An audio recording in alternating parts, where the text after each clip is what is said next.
Lição 3: A graça que alcança todas as nações, da CPAD. Seja bem-vindo. Nós estamos na terceira lição do trimestre 3, do terceiro trimestre de 2026. Hoje é a lição 3: A graça que alcança todas as nações. Texto áureo: porque pela graça sois salvos, por meio da fé. Isso não vem de vós, é dom de Deus. Efésios 2 e 4. Todos nós somos salvos pela fé, pela graça, por meio da fé. Isso não vem de vós, é dom de Deus. Nós não somos salvos pelas obras da lei, mas pelas obras da fé. É o que diz a palavra de Deus, a Bíblia Sagrada.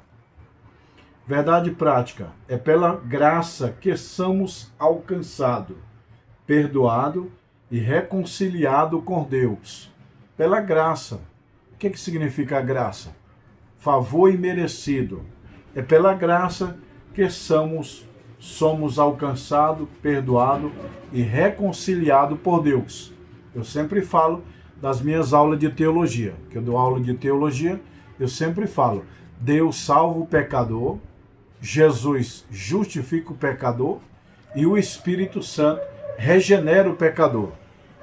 Deus projetou a salvação, Jesus realizou a salvação e o Espírito Santo conduz, guia para a salvação. Introdução: a expansão do Evangelho entre os gentios trouxe grande alegria à igreja, mas também revelou os primeiros desafios doutrinários do cristianismo. Com o retorno de Paulo e Barnabé à Antioquia da Síria, após a evangelização da Ásia Menor, surgiu uma controvérsia que ameaçava a unidade da fé. A salvação estaria vinculada à observação condicionada à lei de Moisés? Os cristãos oriundos de farisaísmo passaram a exigir a circuncisão do gentio convertido, provocando um debate decisivo sobre a natureza da graça. Os primeiros cristãos colocaram em dúvida, em xeque, a salvação. Os cristãos de Jerusalém, Israel, estavam querendo dizer que a salvação era somente pela observância da lei de Moisés. Para os judeus, a lei de Moisés é maior que a graça. Para os judeus, Moisés é maior que Jesus. Só que nós estamos na nova dispensação. Foram 7 dispensações que Deus deixou para a humanidade. Dispensação da inocência, consciência, governo humano, governo patriarcal, lei, graça e milênio. Nós estamos na dispensação da graça e não mais na dispensação da lei. Então a graça, nós somos vivificados na graça. Mas ninguém pode ser salvo pela obra da lei, porque a dispensação da lei já se passou. Nós estamos na dispensação da graça.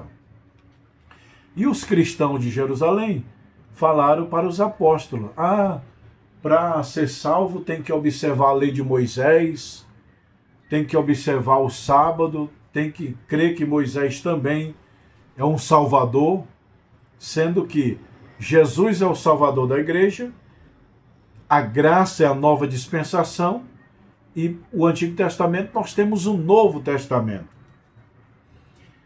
Quando a graça persevera a unidade da igreja, o Concílio de Jerusalém, realizado no ano 48 a 50, o primeiro Concílio de Jerusalém se deu no ano 48 a 50.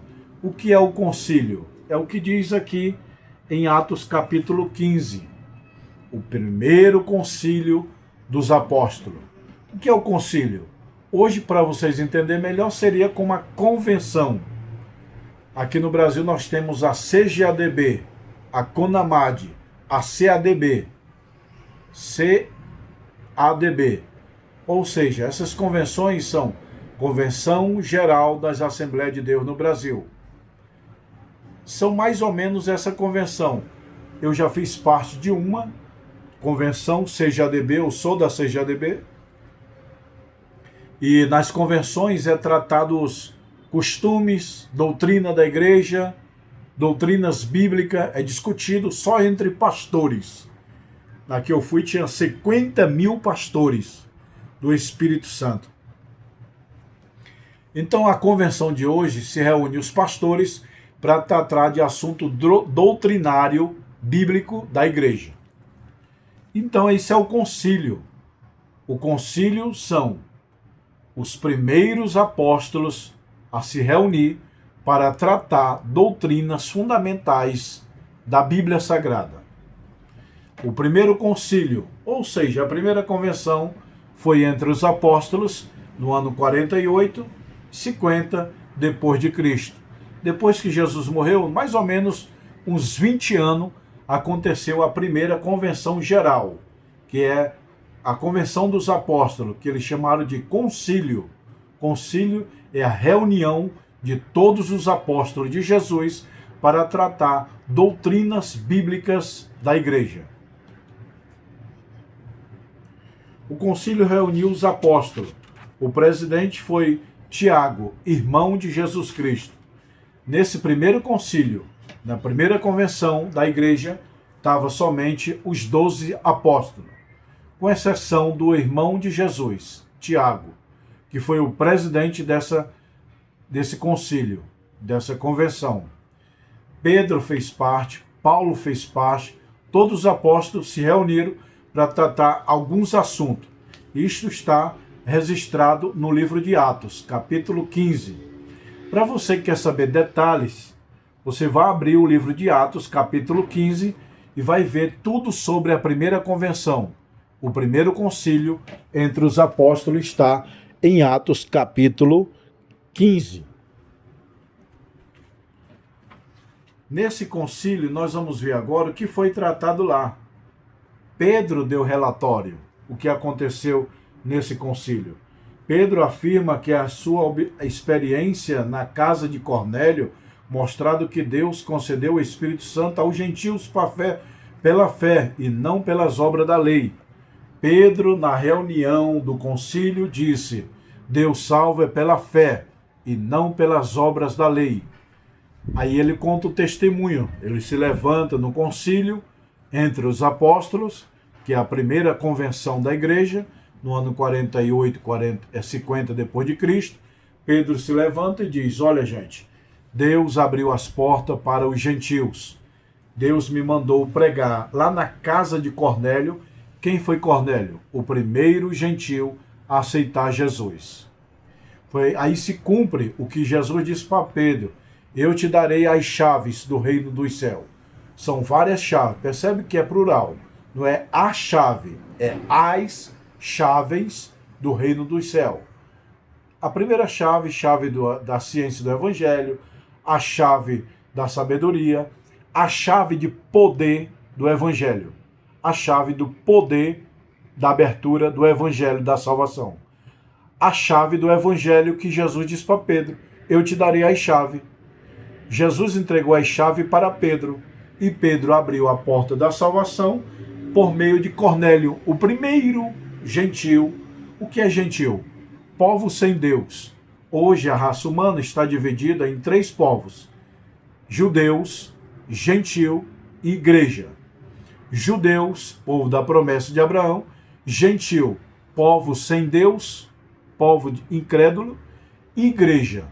Então, ou você é igreja, ou você é gentil, ou você é judeu. E aí Paulo prega para o primeiro gentil. Qual o nome? Cornélio. Ele aceita Jesus, é batizado com o Espírito Santo, fala em língua estranha, e aí Pedro conta esse testemunho lá na reunião dos apóstolos, no concílio dos apóstolos. Deus salva os gentios, porque aí dos judeus estava meio preso, um pouco preso. A salvação é só para nós, exclusivista dos judeus, é só para nós, o bolo é só para nós, o bolo da salvação é só para nós. Aí Jesus diz, não, Pedro, eu te dei a chave, você pode pregar para os gentios. E Jesus mesmo pregou para a mulher samaritana. A mulher samaritana era considerada não judeu, ou seja, gentílica, porque samaritano é mistura de gentil com judeu. Então Pedro diz, não, eu tenho a convicção que a porta da salvação se abriu para o gentil, porque eu preguei para Cornélio, que era gentil, e ele aceitou a fé, orei por ele, e ele foi batizado com o Espírito Santo e ele é salvo. Então Deus também salva os gentios. O relatório de Paulo e Barnabé. Em seguida, Paulo e Barnabé relata que Deus confirmou a missão gentílica por meio dos sinais e prodígios. Aí Paulo sai de Israel, vai para o povo gentios, e lá Deus faz milagre, cura, batiza com o Espírito Santo, batiza nas águas, tem salvação. Aí Paulo diz, eu tenho a certeza que Deus abriu a porta da salvação para os gentios também. A discussão de Tiago. Tiago, justo irmão do Senhor, se fez líder respeitando a igreja, presidindo o conselho com discernimento espiritual. Tiago, o irmão de Jesus, foi presidente desse primeiro concílio da igreja primitiva. E após ele ouvir todos os apóstolos, todos os acontecimentos que Deus estava salvando, curando, batizando entre os gentios, aí ele chega num comum acordo. Todos os apóstolos chegam num comum acordo sobre a salvação. Um presente de salvação para todos. O que é a graça de Deus? A palavra graça significa favor, bondade, dom imerecido. Eu vou resumir. A palavra graça significa favor imerecido. Nós não merecemos e somos salvos pela graça. Não mais pela lei. No tempo de Moisés, as pessoas eram salvas pela lei. No Novo Testamento, as pessoas são salvas pela graça. No Antigo Testamento é pela lei. Novo Testamento é pela fé. Antigo Testamento é o líder Moisés. O líder máximo Moisés. Novo Testamento, nosso líder máximo superior é Jesus Cristo. Então, Antigo Testamento, Moisés. Novo Testamento, Jesus Cristo. Antigo Testamento, lei. Novo Testamento, graça. Antigo Testamento, as obras da lei. Novo Testamento, a fé e a graça. Jesus Cristo como manifestação da graça. A graça alcança sua plena expansão na pessoa de Jesus Cristo. Por amor, ele se fez para enriquecer espiritualmente. Em Cristo, a graça, somos apenas perdoados, mas justificados. Paulo diz, se Cristo não ressuscitou, é vã a nossa pregação. A morte de Cristo trouxe perdão para o pecado, mas a ressurreição trouxe justificação.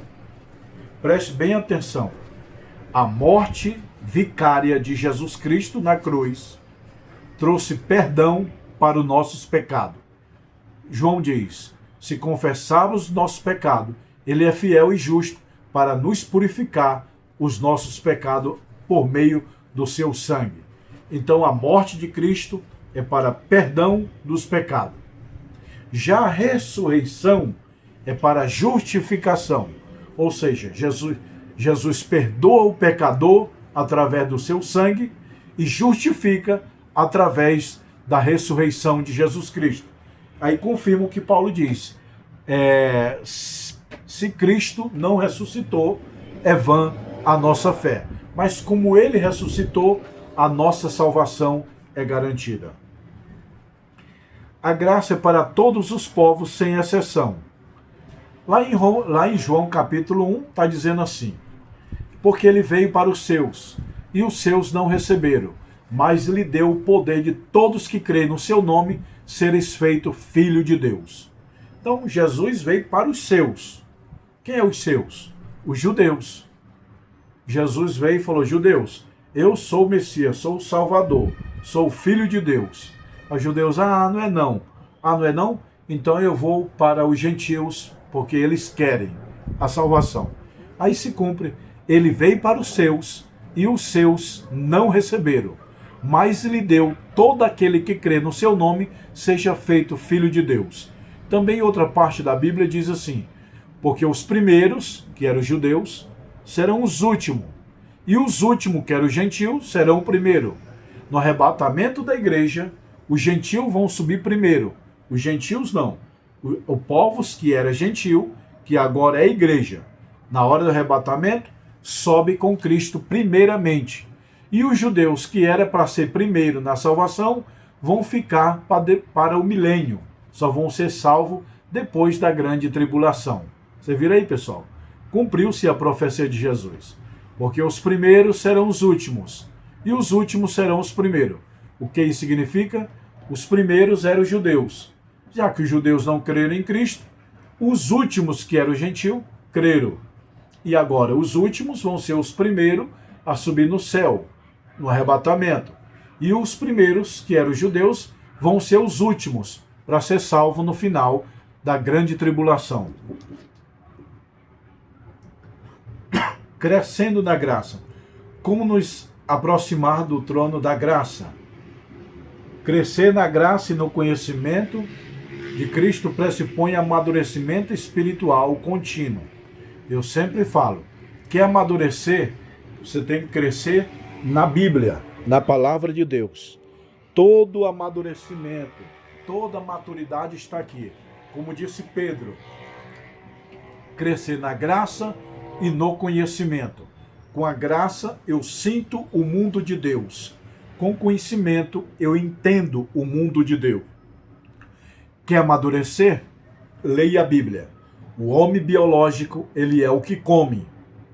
O homem espiritual, ele é o que vê e o que ouve.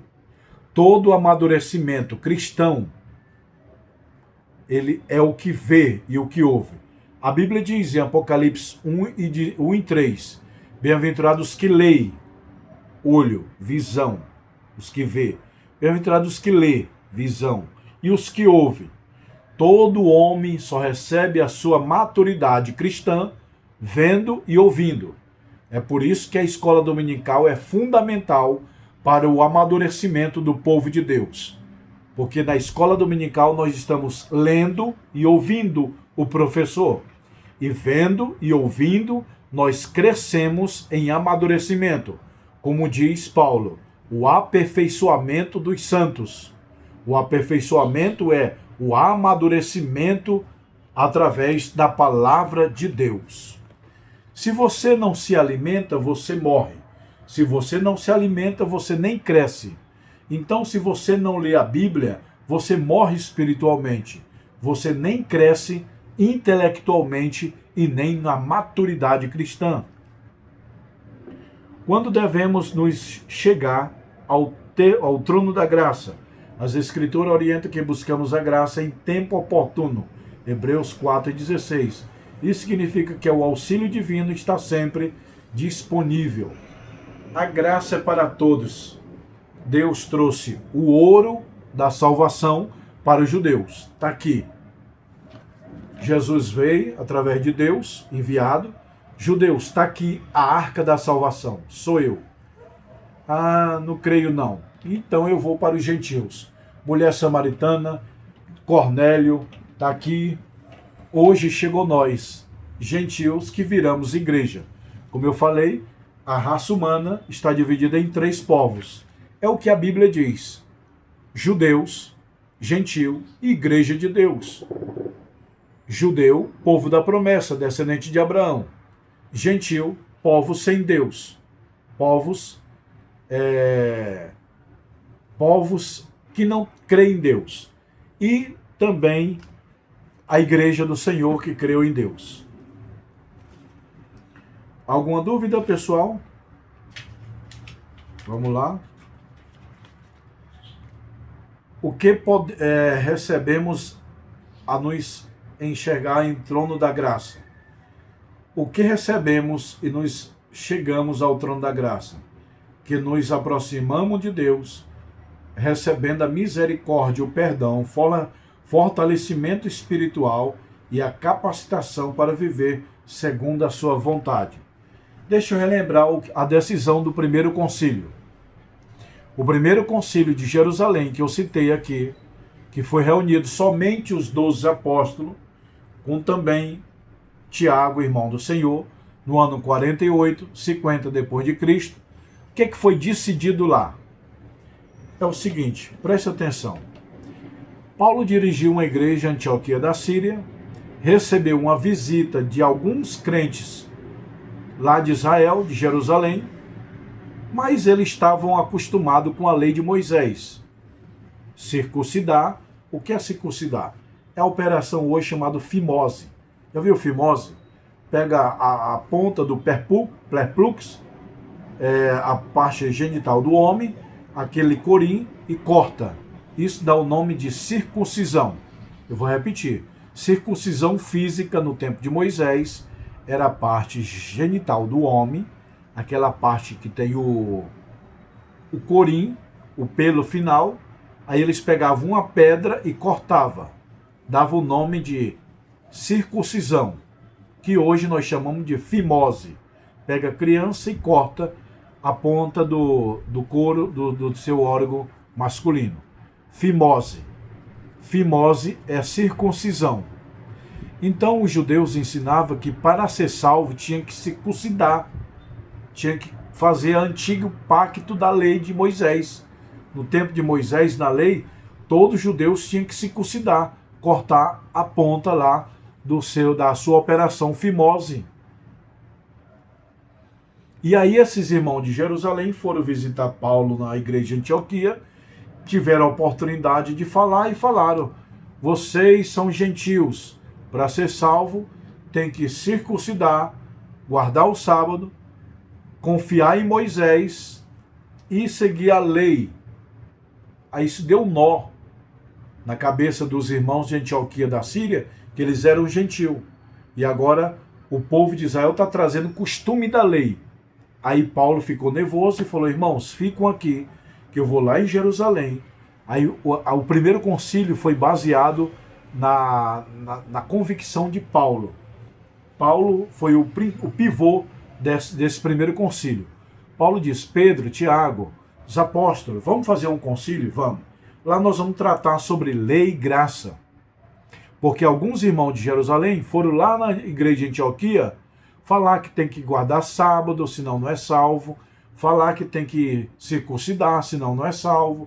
Falar que tem que crer em Moisés como Salvador, senão não é sábado. Falaram também que tem que observar a lei de Moisés, senão não tem a salvação.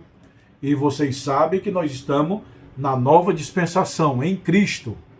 Aí um falou, outro falou, Pedro se levantou, como eu falei, Pedro se levantou, contou o testemunho de Cornélio, que a porta da salvação se abriu entre os gentios. Paulo falou também que pregou para os gentios salvação. Aí qual foi a conclusão final do primeiro concílio?